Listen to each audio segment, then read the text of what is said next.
Hello everyone. Hi. Hi. Weird, the voice has gone away. Really lovely to see you all, and we've all been reading this book, I guess.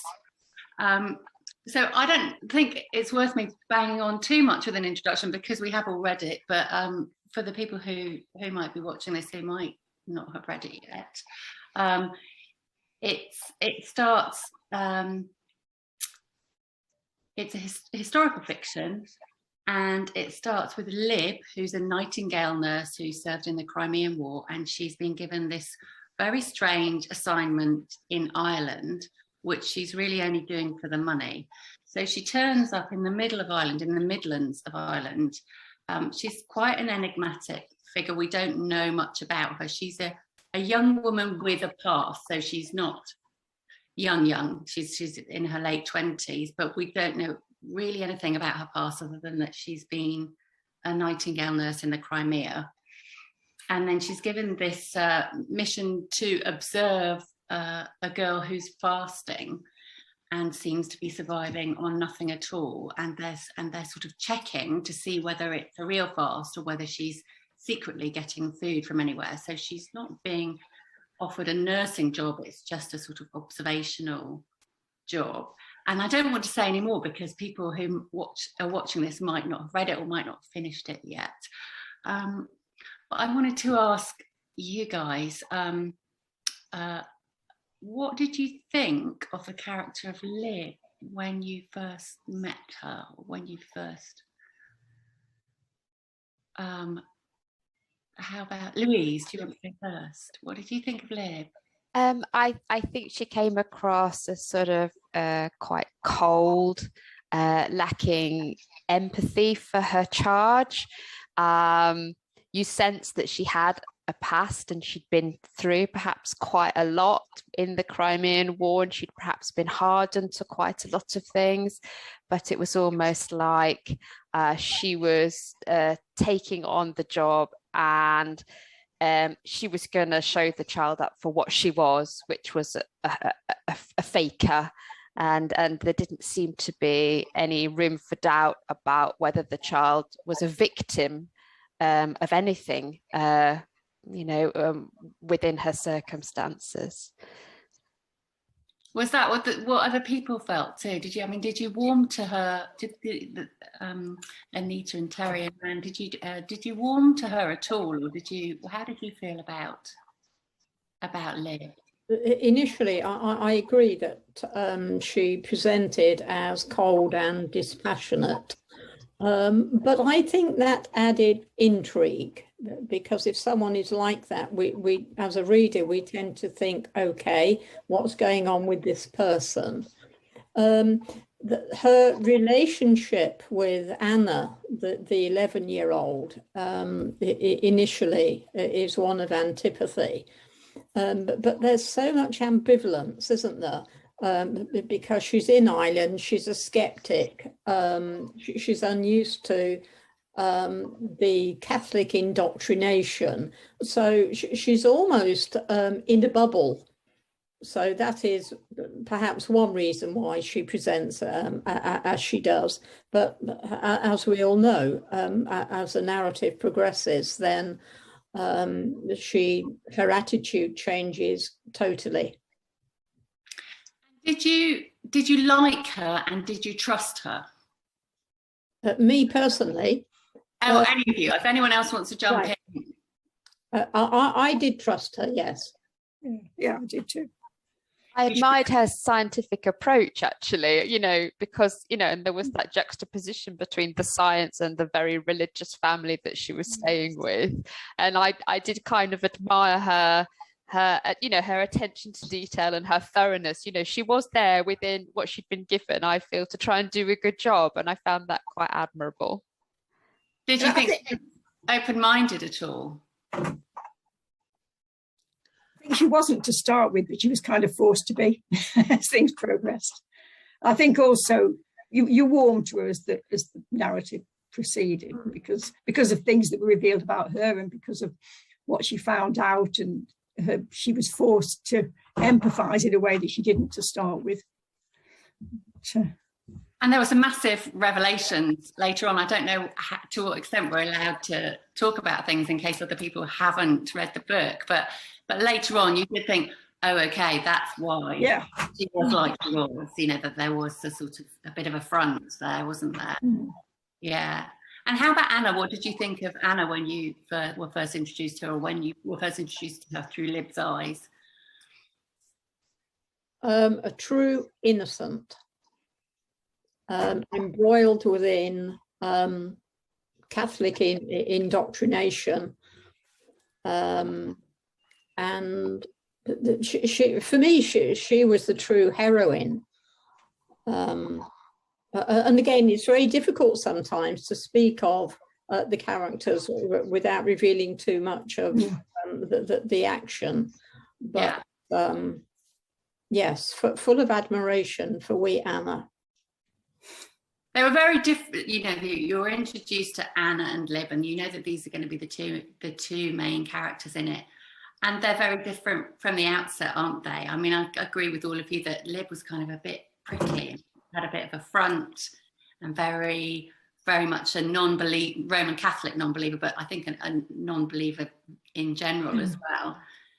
And Anna was just presented as sort of a complete juxtaposition. She was a complete opposite to Lib, wasn't she? She completely believed, and she was came across, I thought, I don't know if you agree, as quite a warm and pleasant and accepting little girl. Yes, I think so. I mean, I thought she was quite summed up, wasn't she, by the journalist when he said, yes, she's a delightful dying child. Yeah, I think that about summed it up. That's quite a pivotal point, really, because it makes Lib start to reassess things a bit. Yeah, definitely. And there's Anna's fasting.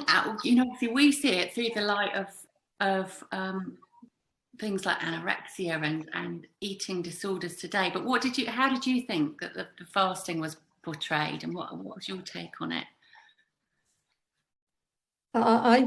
It was very credible. But Anna's fasting was founded within her religious belief, wasn't it? She's desperate. You know, the thing that is keeping her going is the fact that she wants her brother Patrick to be released from purgatory. So, you know, she's recently celebrated her first reception of the first Eucharist, first communion, and that's a very, very emotional time for youngsters. And her total trust is in her God. And she's a martyr.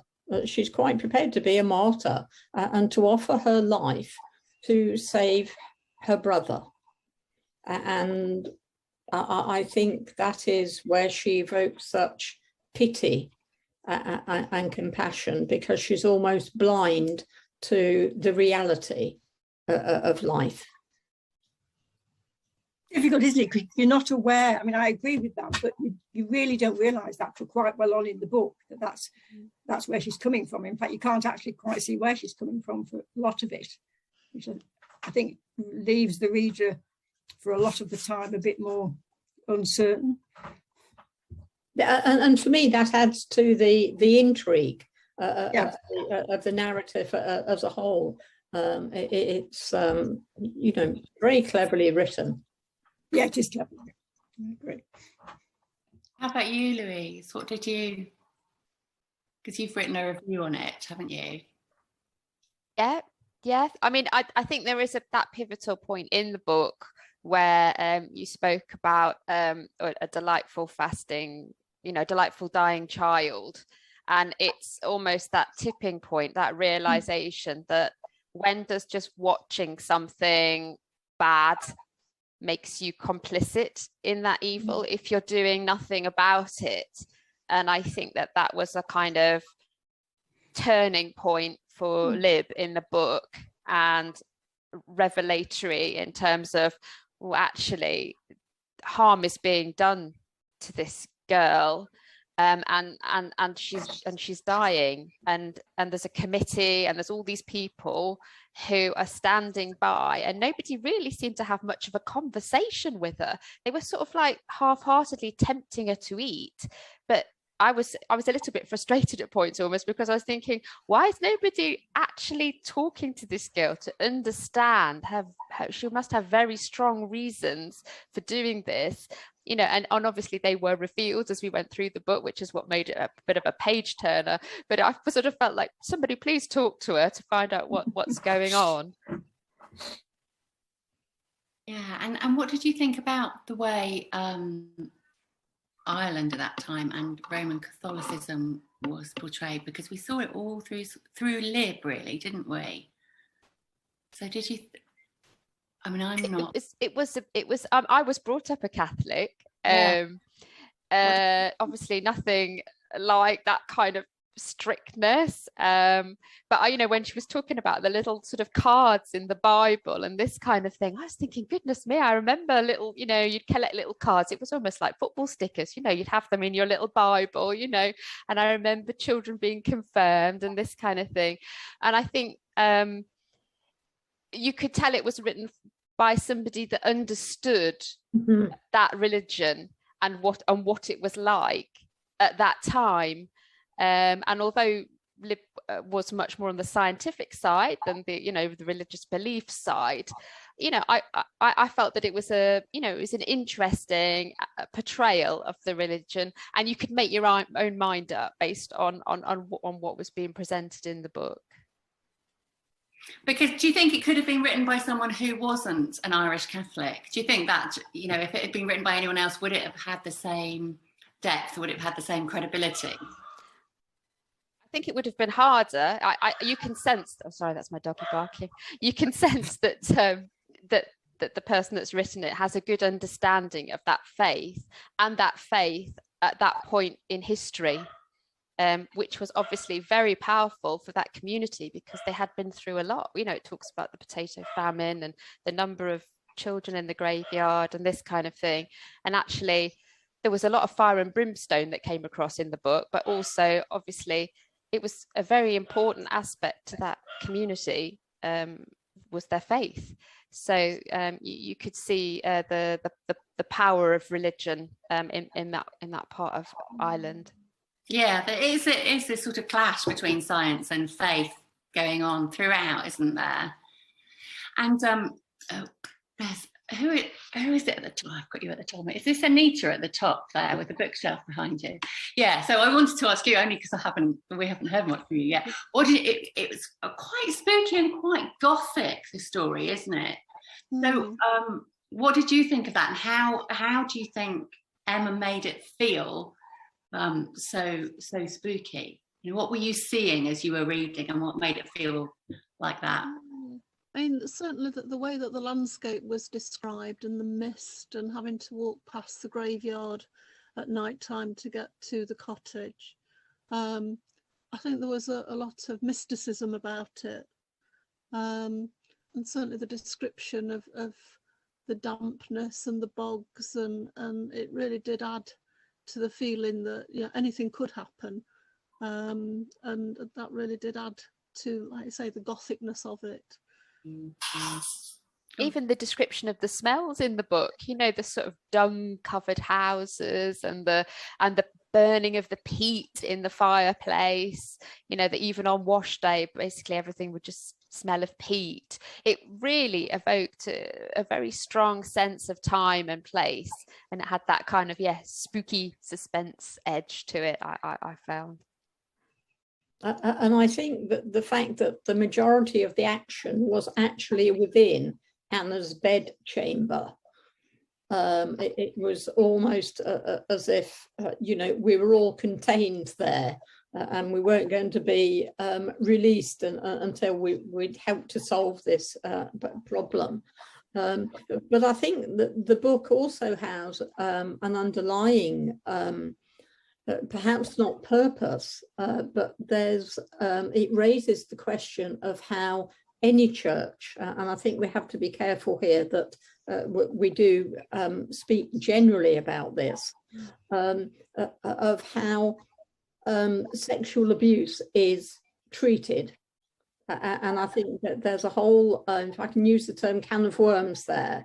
It makes us think, it makes us question, why is this still happening in the 21st century, and so on. So as well as being a narrative about this young innocent child, it's almost an invitation to question humanity. Yeah, I mean, there are a lot of 21st century themes being put in a historical fiction novel, aren't there? That, you know, eating disorders, sexual abuse, the clash of religion versus science. These are all things that we're quite obsessed with now in society, but you examine them differently because they're put in this wonderful historical setting. Even some of the events on the world stage at the moment, you know, there are questions in this book about when does doing nothing make you complicit in the evil itself? Yeah. And there's obviously lots of questions at the moment about how involved people should or shouldn't get with things that they're seeing on the world stage. And I felt that, yes, this book, although it's set in the past, just to Terri's point, there are it raises lots of interesting questions, and to your point, that are still relevant today. So in lots of ways, it wasn't, I don't know about for you, but for me, it wasn't an easy read, but she did lighten it a bit by, you know, there is a love interest in there. There is a little love story going through as a bit sort of B story in the background, isn't there? So without giving too much away, what do we think of the journalist character and how he was introduced? Was that credible, or did that feel like it was grafted on just to lighten the tone? I think of all the characters, he presents as the most uncomplicated. Oh, sorry, I've just got something up on my screen. He's the most uncomplicated character, and for me, he added balance. That you know that there's all this frenzy, and they realise that the child is dying, and then there are revelations, and so on and so forth. So yes, it adds greater stability, and also I think almost a rainbow that there is normality out there. Yeah, so it sort of brought us out of that world a bit, having him there. Yes. Otherwise, yes. it would be too claustrophobic without him in there. Is that what you're saying? Perhaps, but he added a different perspective, and I think his intervention was crucial in helping Lib to reevaluate her first impressions. And you know, suddenly everyone is almost standing to attention and thinking, hey, we have to do something here. But it's very difficult because both Lib and Sister Michael, the nun, they're so constrained because they have 2 weeks and all they're supposed to do is watch the child. So for Lib, that goes against all of her medical training, doesn't it? You know, she's there to save the sick and so on. There's just so much in it. It's intriguing, it's evocative, tremendously harrowing, and almost with an element of claustrophobia, which reminds me of one of her other novels, The Room, which is that has a similar theme of an adult and a child being within a room. Which so would you recommend people who've read this and enjoyed it go and read The Room afterwards then? I read The Room a few years ago, and also watched the movie. But out of the two, I would say that this had greater variety of impact. Oh, okay. And we ended up with sort of the ending. Actually, it's quite a fairy tale ending. Yeah. Was that credible, and was it necessary? Not sure it's credible in terms of how the book's gone. I mean, she has to end it somehow, though. So, yeah. Did it work for you? I mean, I like happy endings. So at one level it did, but in another level it didn't quite fit with the rest of the book. So I don't know. Sorry, Claire. It was very sudden. Almost, you know, 1 minute the child is here dying, and the next minute, you know, she's being whisked away, and so on. So yeah, I'm not too sure about the credibility there, but I can understand how it would fit. Yeah. How about you, Anita? What did you think? Yeah, I struggled a bit with the ending. I mean, I wanted it to be happy, and I wanted them to be, Yes. you know, all the characters deserve to have some good things happen. But yeah, I wasn't sure about the relationship, how credible that was either, from how her character had been built up to be quite controlled and quite cold, that within less than 2 weeks, it had developed to such a point that we got to the ending that we got. So yeah, I didn't dislike it, but I struggled with how it fitted, so I wasn't sure what it did. Yeah, me too, actually. I was really similarly. I was torn because I do love a happy ending, and it's nice to have the end tied up, and it's nice to feel like everybody had their second chances and they were given hope. But somehow there was a mismatch, wasn't there, between the ending and as you say, and the rest of the book, and it almost sort of gave it a bit of a Hollywood ending to what was not a Hollywood book at all. And you know, you think, well, did she write that with the idea of another film in mind, or was that just what she wanted to do? What did you think, Louise? Yeah, I felt like it was like a Hollywood film when they're almost running out of money and they've got to finish it off. and I enjoy a happy ending, but I felt quite mean almost for thinking, well, I think actually it would be more realistic if, you know, if events had kind of taken their course, and maybe Liv would have had some kind of redemption and found some empathy, you know. But the whole idea of a man on a sort of charging in on a horse, you know, la la la, to kind of rescue the day. And then, I don't want to give too much away, but I felt that the horror that the child had been in, you know, the horrifying situation would not be cured so easily. So, you know, it would not just be you know, the physical remnants of what would be left from such a severe fast where her teeth were falling out, you know, and she was in a terrible state, but actually there was a lot of mental anguish there, and understandable, you know, mental anguish from all the different aspects, from religious mania through to the abuse that's been talked about. So I think, you know, she would have needed a whole lot of therapy, and it wouldn't have been kind of like oh, we're on a boat trip, it's all fine, you know. It just felt a little, I wanted it to be happy, but I was left with a little bit of an unsatisfactory feeling, and I think it's because it wasn't quite credible, maybe a little bit too rushed, I think. And maybe the introduction to a sequel.